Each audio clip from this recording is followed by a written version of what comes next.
What's going on, my fellow reef builders? I'm Jake Adams, and we are still in the studio and just kind of really feeling like sharing some of our tanks that are doing really well right now. Our last format for sharing the Nano Reef tank was extremely well received, so I thought it'd be cool to share with you a tank that is really purely focused on frags. So this is our Frag nursery aquarium here at the Reef Builder Studio. We're gonna jump in and kind of tell you how it runs and what's inside of it. So thanks for joining us, and let's get started.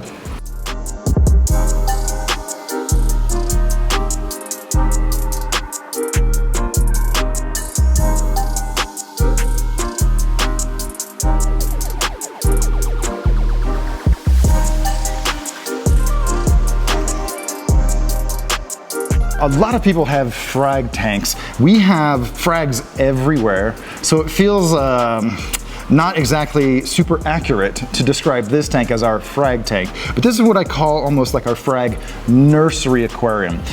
If you've been following the channel for a while and you've watched a lot of our videos, you'll know that this tank has been kind of the forever home of the Christmas tree worm rocks. This tank was set up about 3 years ago, specifically to showcase these beautiful invertebrate filter feeders. I get a ton of questions about them. I don't think we've ever lost one, maybe one here and there.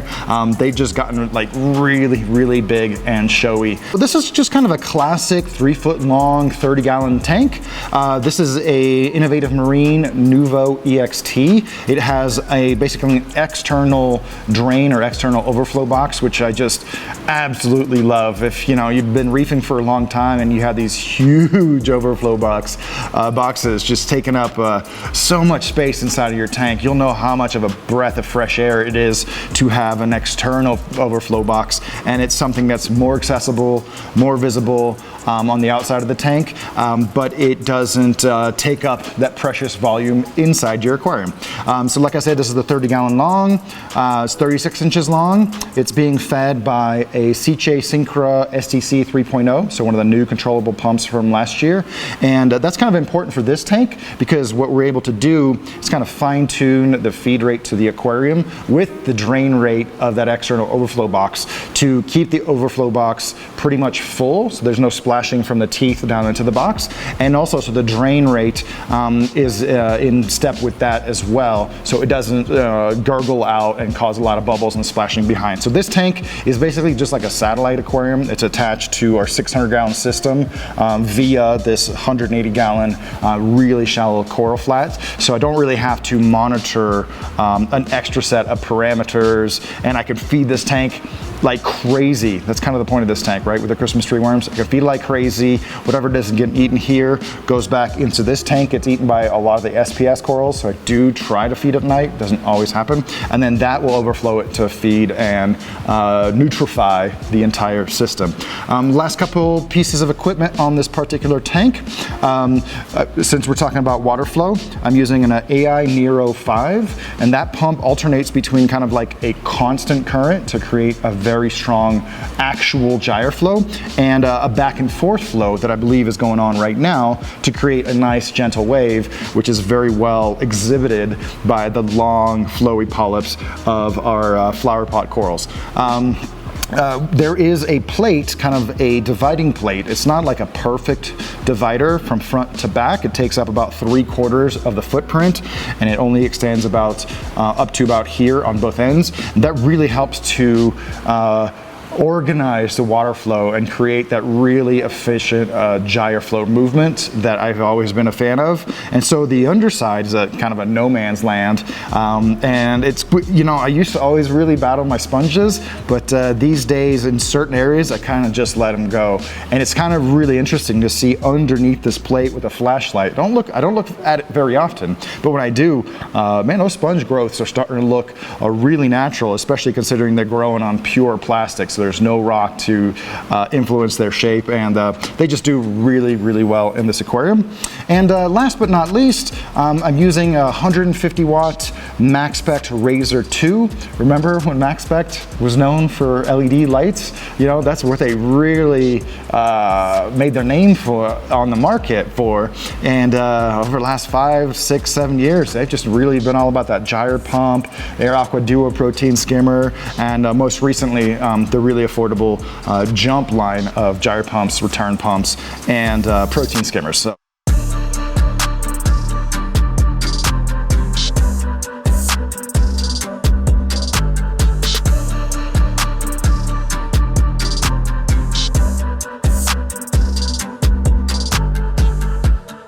Like you'll see in almost all of my tanks, there's one yellow tang, one Tomini tang. That yellow tang, you know, you can really get the tough stuff with this stout and kind of elongated mouth.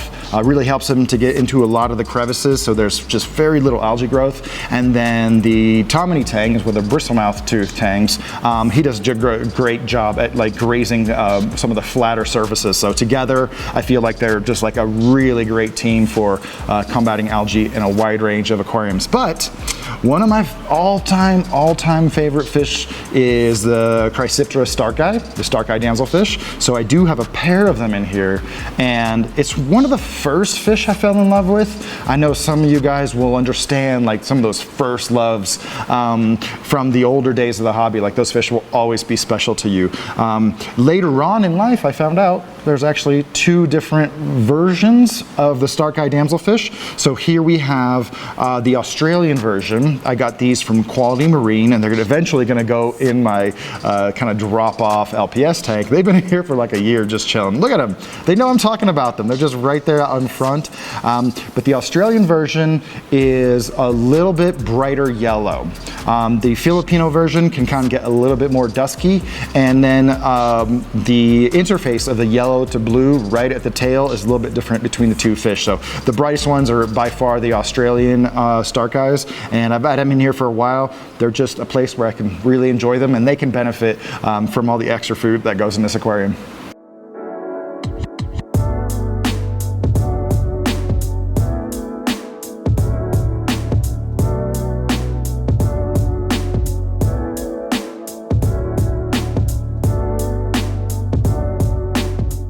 So there definitely was a time when this tank was populated mostly by the Christmas tree worm rocks that we worked really hard to keep it like really clean and just kind of reset the bottom, the back, and the plate very frequently, because that dark black background and base just really made those Christmas tree worms pop.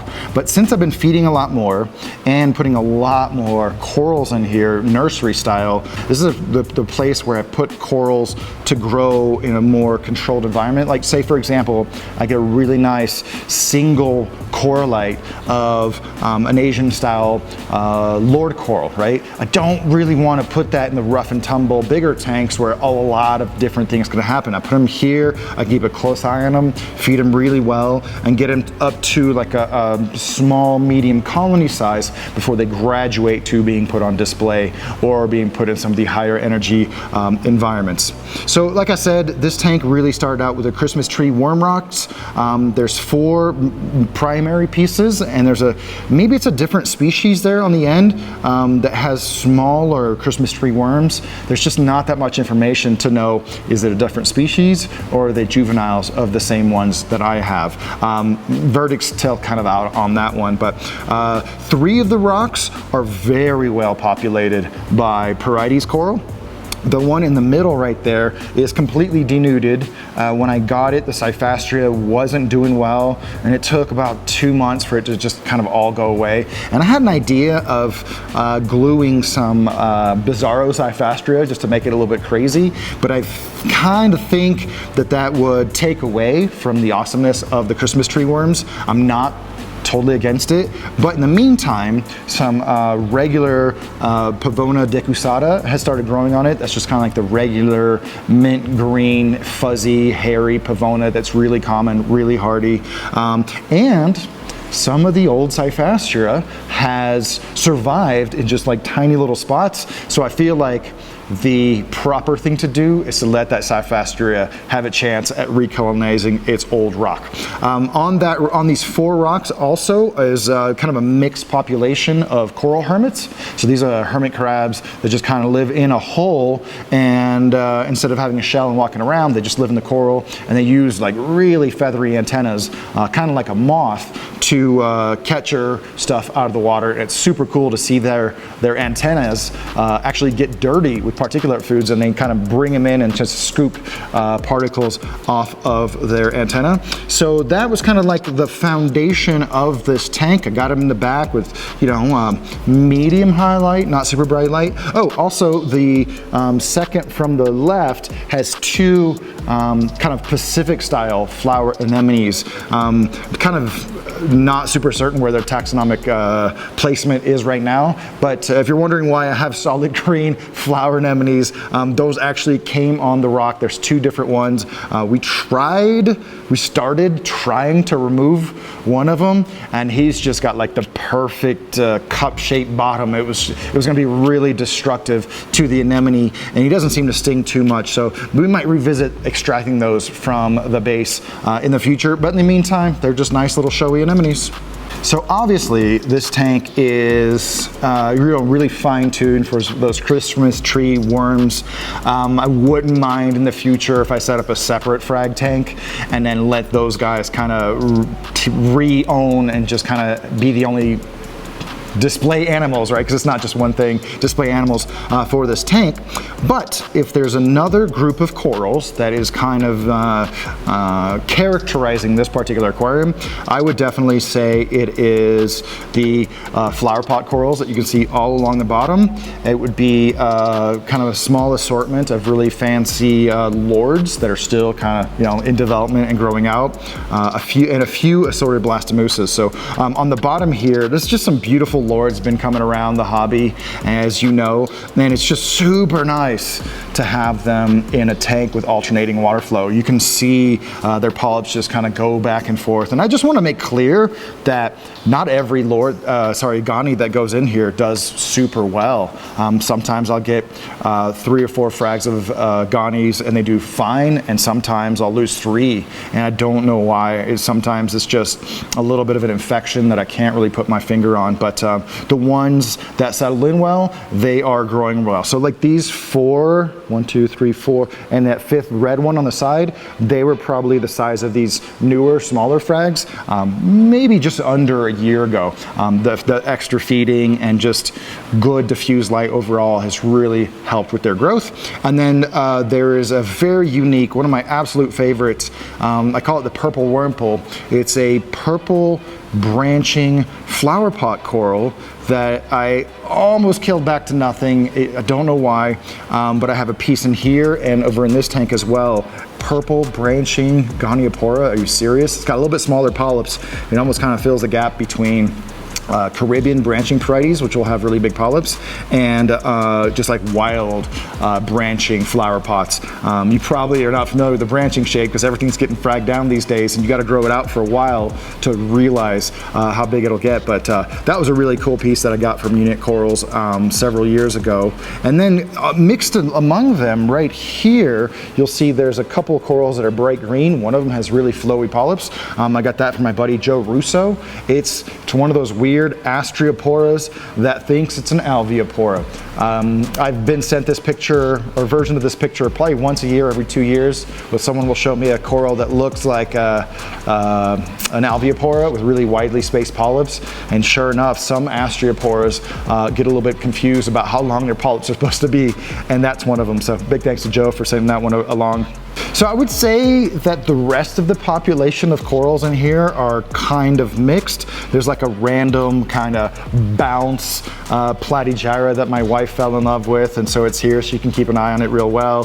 There's a few Blastomusa merletti and Wellsii. I've really always been a fan of like the small polyp Blastomusa merletti, and it's only in recent years that I've seen other aquarists just like turbocharge these corals almost to the size of love a whale's eye, and I've just always loved their fluted nature. And I have a strain of Merletti here in a couple tanks that I've had since 1999 in like so many different tanks. So this is one of the places where I'm putting a few of those new strains and just, again, letting them kind of get a good foothold in the aquarium world. Let's see, some other corals. There's a random orange chalice. I think I need to put him in my chalice palace. You guys know how much I love Turbonaria huronensis. This is the only strain of huronensis I've ever had that actually extends its polyps during the day. I have several other huronensis corals, and their polyps only come out at night. But for some reason in this tank, maybe due to the erratic feeding that happens all the time, the polyps are out all the time. So this is where I put some of my smaller pieces of hero coral. One really unique group of corals are my snake polyps. So I'm not a huge Zoanthid fan. I have very particular tastes when it comes to them. I'm not here to collect them all, but I do have 3 different strains of really beautiful snake polyps. Not super clear on the species. There's like 3 or 4, maybe more species of Isaurus, I-S-A-U-R-U-S. But I've just always been enamored with like these weirdo corals that grow in very shallow water. So they get like as bright a light as any coral ever gets in the ocean.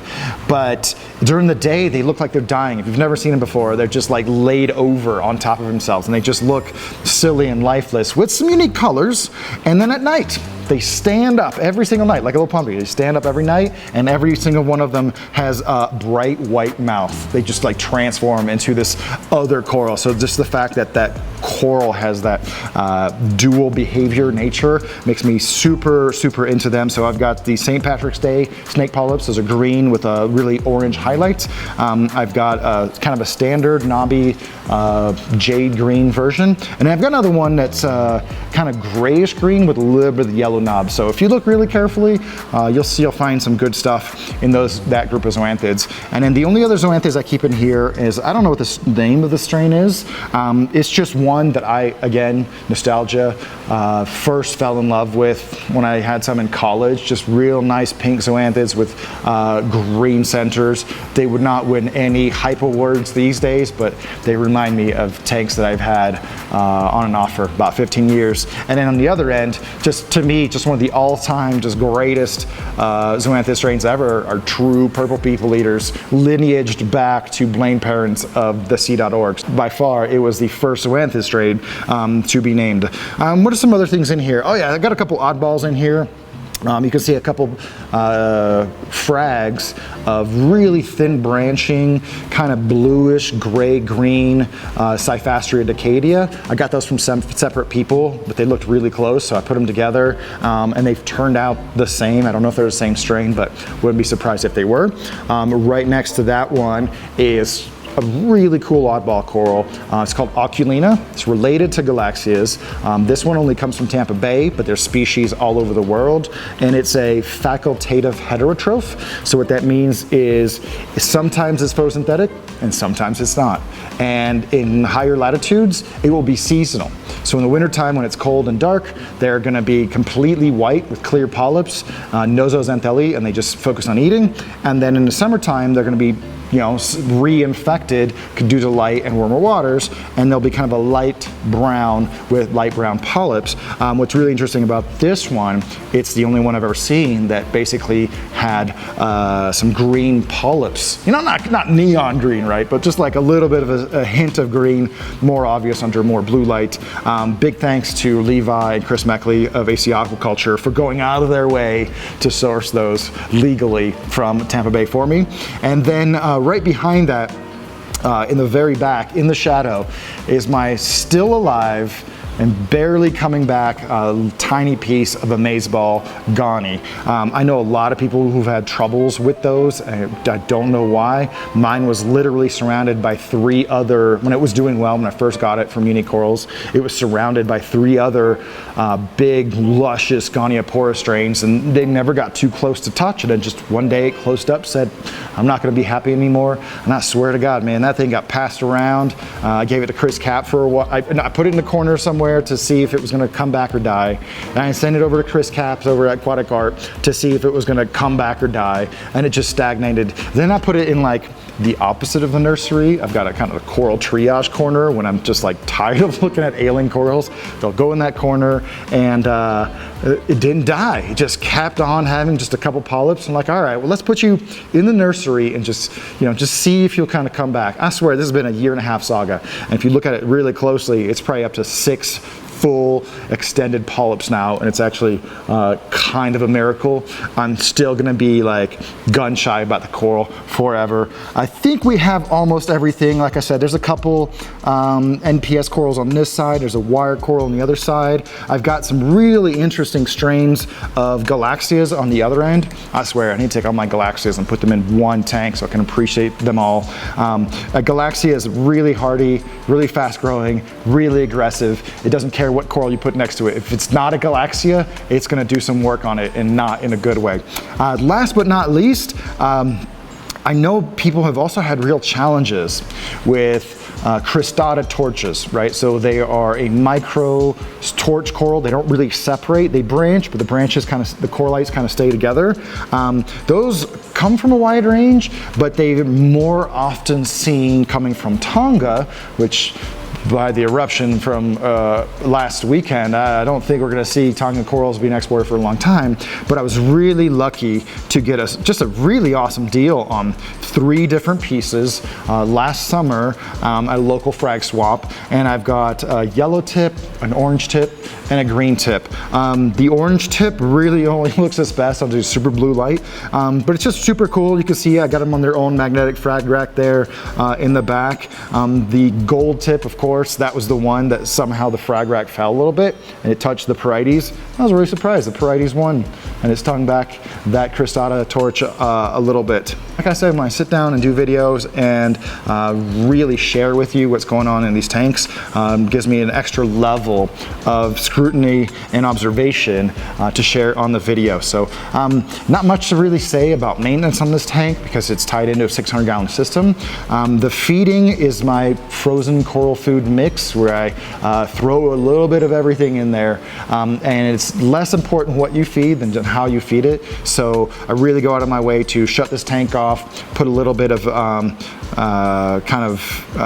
appetite stimulant in there for about 5 minutes so the polyps will kind of come out, and then I've got all my coral foods kind of pre-frozen into cubes, so they're hydrated and now they're frozen, and I can pop them out as many as I want, usually 1 or 2 cubes. I did a whole video on that, which we'll put down in the description or the comments. Yeah, we don't really have to do too much, kind of based out little patches of detritus that will build up on this side, but it is really good alternating water flow in here, especially when that wave gets going like it is right now. So I hope you enjoyed this deep look at a true kind of coral frag nursery tank with the gyre techniques implemented. I love everything about this tank. I just wish it was 4 feet long so it would be flush with this tank, but I'm sure this will have many permutations in the future. So if you have any questions about the concept of a frag nursery tank or any specific groups of corals that I've mentioned in here, now's the time to put those questions down in the comments. If you enjoyed this video, make sure to give it a like.